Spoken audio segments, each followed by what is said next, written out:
Hello and welcome to Leaders of Tomorrow, India's only daily television platform for small businesses. Over the past 7 years, we've understood what matters most to you, the entrepreneur. And in year 8, we're taking head on two of your most pressing concerns, that of funding and mentoring. I'm Sunanda Jayaseelan. Tonight, the influencer conversations in focus. First up is stellar data recovery. On the other side, for break, we're in conversation with Attra Infotech.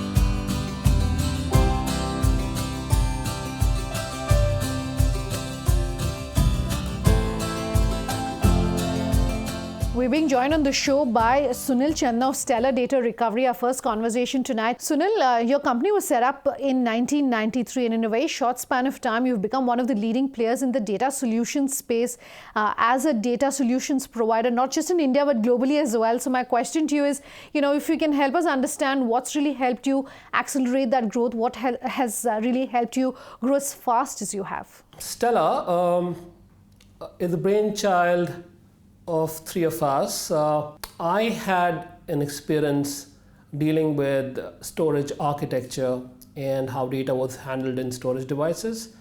And I bounced off the idea with my two friends and batchmates, Kuljit and Manoj, and hence the idea was born and we decided to take the plunge. The initial years were very, very challenging. We had a great idea. Companies and IT managers loved that we could save them from these situations. But piracy was at an all-time high. India had a piracy rate of 99%, so we had a huge stumble block. We had people who loved our software but never wanted to pay for it.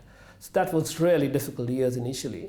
And in 1995, we started offering professional data recovery services in the country, which were very well received and were also very, very comforting for Stellar because it was a good survival revenue.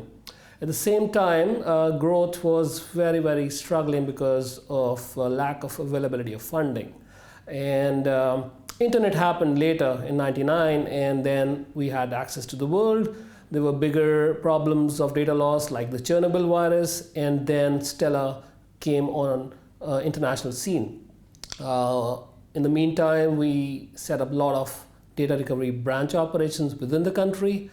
So that was the year when we also, in early 2000, moved our headquarters to Gurgaon and set up a full-fledged data recovery lab operation, which was the first of its kind in the country, and still today is the only certified environment in which storage media can be opened and data recovery done. Today, we have over 3 million customers worldwide, which we support through our headquarters in India and subsidiary operations in Europe, in Netherlands, and in US. How did the idea for this business really come about, Sunil? I'm curious. So from the inception when the data is created to the last event when you discard a device, data goes through different challenges, And our mission is to help consumers and businesses worldwide to safely use the computing in mobile devices, and whenever they have risks, let's say in the initial stage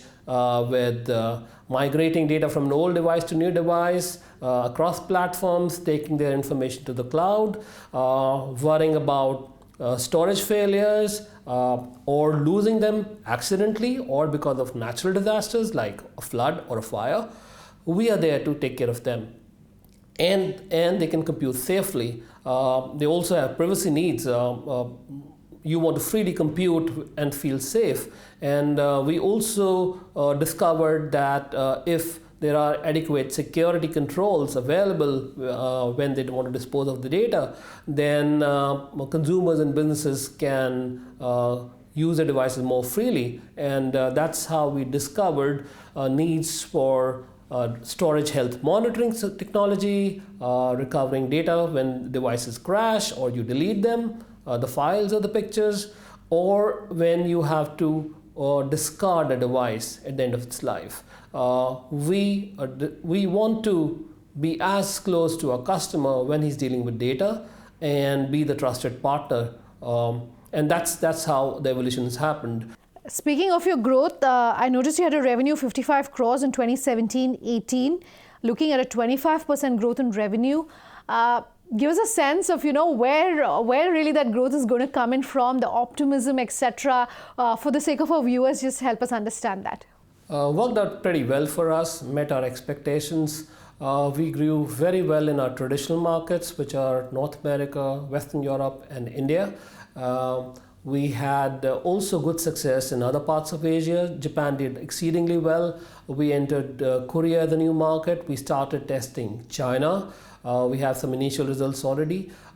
We made a lot of headway in our consumer solutions, both in software and lab services. In India, we had a great influx of data recovery cases coming from consumers, and our laboratory experts helped consumers dealing with data loss, whether it was due to flood, or it was a phone that got damaged, or their memory cards or personal hard drives.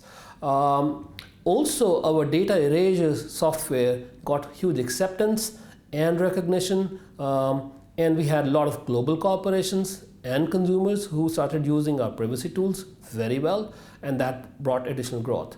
On the top of it, we also started powering a lot of global corporations for their technology needs, and we're proud to say that our Indian technology is used by many global corporations across the world, and that also contributed to some nice revenues. In the life of any entrepreneur, while the headlines may look good, there's definitely challenges which are associated with the growth of the business, particularly for someone who's seen the kind of growth that you have, Sunil.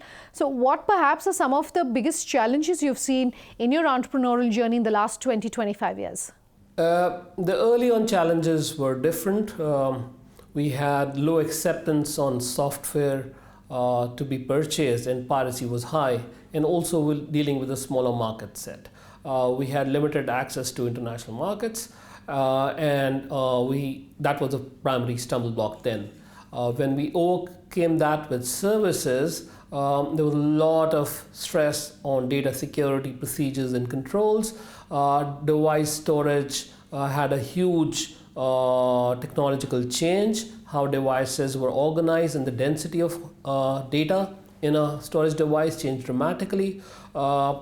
Followed up with problems on tape storage, and then the storage went into the network. So as the storage evolution happened, we were facing new challenges to discover data from devices that were inaccessible or corrupt. And also the volume of data that we had to handle changed dramatically. And that was a first level challenge. The second was a new set of customers. As data and storage got commoditized and affordable, we had more consumers creating data. Today, 70% of the global data is created by consumers, and unfortunately, how they handle the data is much different from how corporations handle it. So they are more careless, there are more mistakes, and then the challenges that come with managing and taking care of the data are different. Okay, so let's look forward as well and talk about new products, services, and new offerings essentially at Stellar Data Recovery that you can discuss with us. We help people erase their mobile phones, their pictures, their hard drives very carefully and in a secure fashion, so that they feel relaxed and comfortable when they dispose of their old hard drives or mobile phones. Also, a lot of governments across the world are very much concerned about the data security of the citizens. We have the GDPR in Europe. We have 550 plus different laws in US to protect the data privacy of a citizen. We have other countries like Japan, Canada, all coming up with the privacy laws. And in India, we also have a new data protection bill that's expected in the winter season. We always want to have a look ahead and ensure that consumers and businesses worldwide can take care of our data care solutions, and we have prepared ourselves to be ready for the change when it comes and help companies comply with the privacy needs and the laws and the compliances when a law is passed. Continuing to focus on the business that Stellar Data Recovery does, you have both a B2B and a B2C arm. Give us a sense of, maybe if you can talk figures, the revenue breakup between those two arms, and what sort of focus is going to be there at your company going forward as well between these two verticals. Our focus is across the data. The revenue balance today is very, very even between B2B and B2C.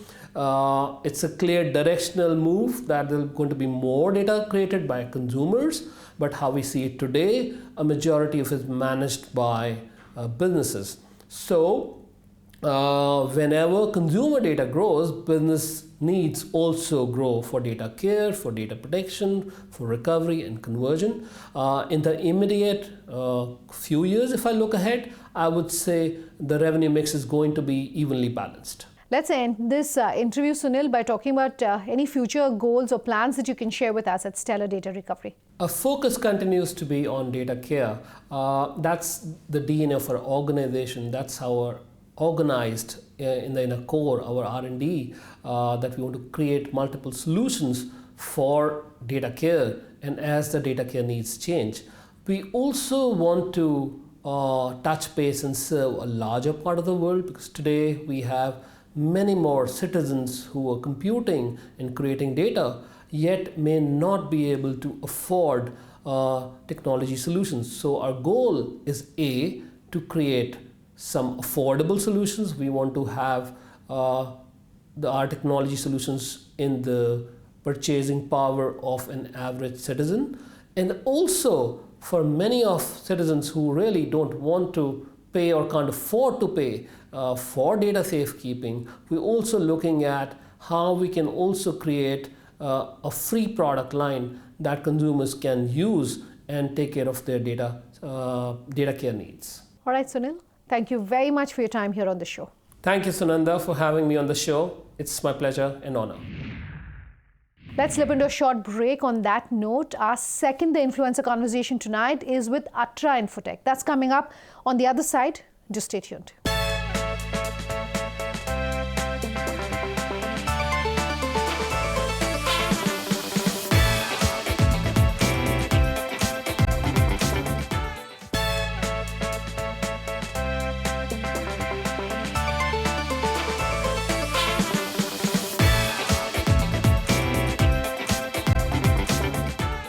Welcome back. With us here on Leaders of Tomorrow. Our second The Influencer conversation tonight is with Attra Infotech.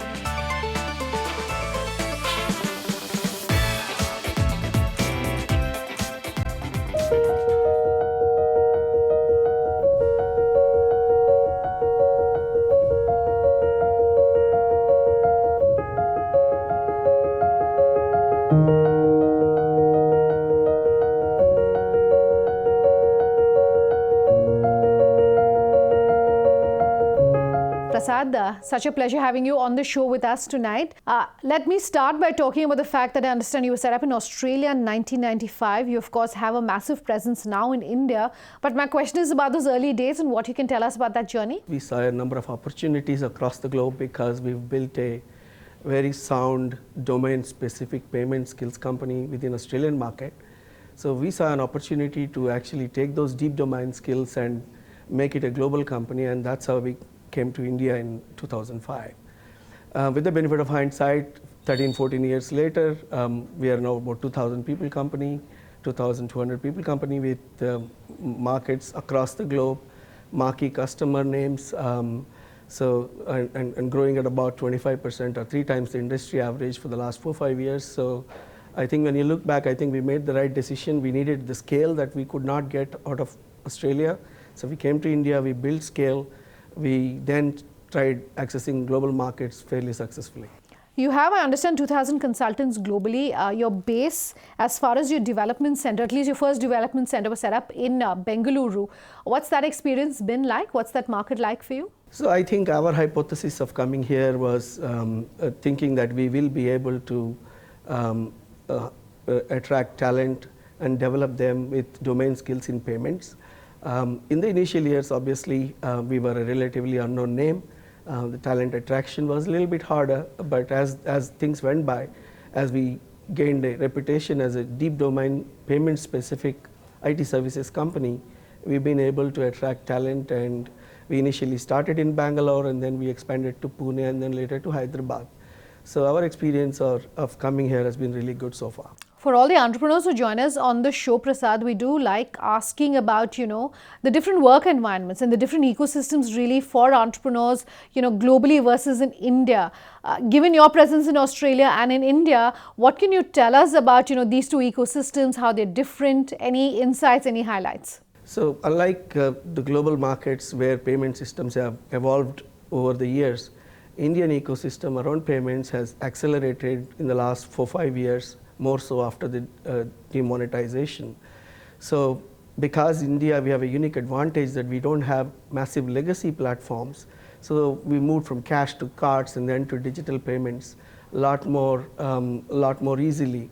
And I think we've been able to learn few things from the Indian market and been able to take them globally in the recent past. So there are two different types of markets, but everything is converging towards digital payments. You've opened up since your Bengaluru Center development centers in Pune and Hyderabad as well.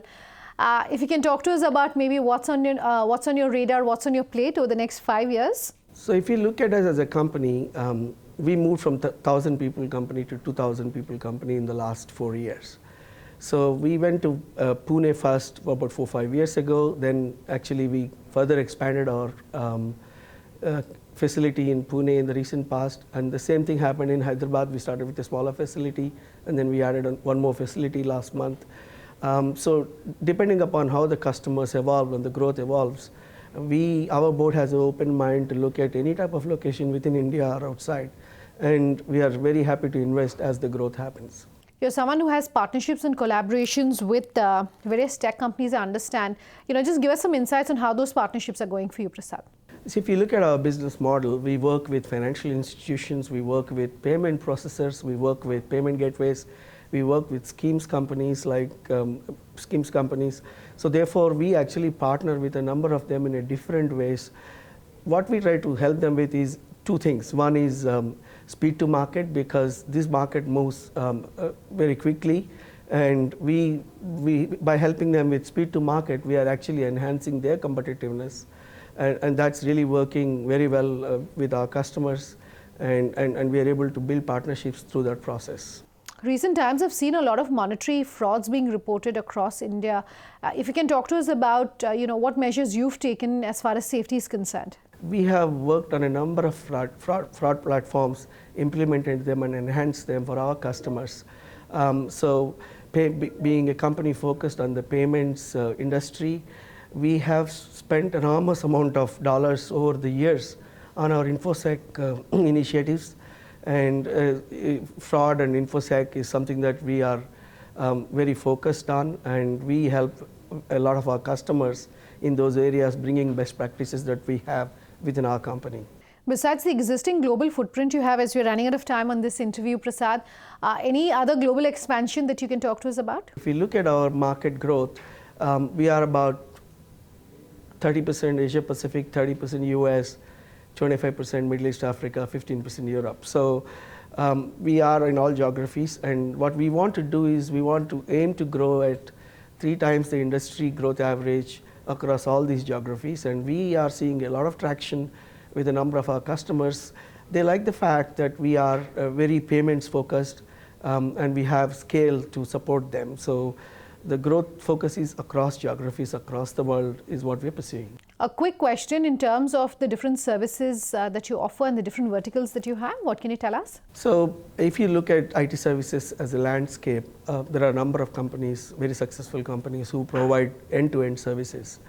But what's unique about us, and that is what resonates very well with our customers, is that we are extremely focused around payments. We don't do anything else. So what that means is we actually bring in a very deep domain market competitive solutions to our payments ecosystem customers. So therefore, if someone is looking at end-to-end services, they go to large companies, but if they're looking at solving real business problems around payments, they come to companies like ours, and we're very uniquely positioned, and probably that's what is bringing us the growth. Let's sneak in one last question before we let you go, Prasad. What are you doing as far as creating the ecosystem when it comes to easier payments here in the country? So if you look at what's happening across industries, people are working towards digitizing their businesses. Irrespective of what business you are in the end, digitization means you need to head to some type of a transaction, and when the transaction happens, the payment systems come into play. So I think it was no-brainer for us to think that this is an industry that will continue to grow for a length of time. If you look at historically, cards, both debit and credit, have doubled every 4 years, and with these disruptive digital payment channels that are opening, we see a huge growth potential within IT services for payment companies.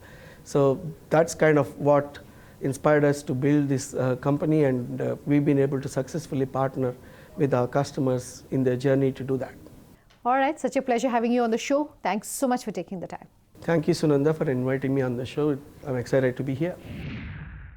As we're ending the show tonight, I do want to talk about something that we here, the leaders of tomorrow, are very excited by, and that's our partnership with Attar, the most trusted name when it comes to everything to do with startups, the future trends, the evaluation, etc. This weekly capsule is all the incisive information that you need to know about all the action taking place in the startup world. This week, our spotlight is on the top 5 gainers of the past week. Take a look. Thanks so much for watching. Have a good night.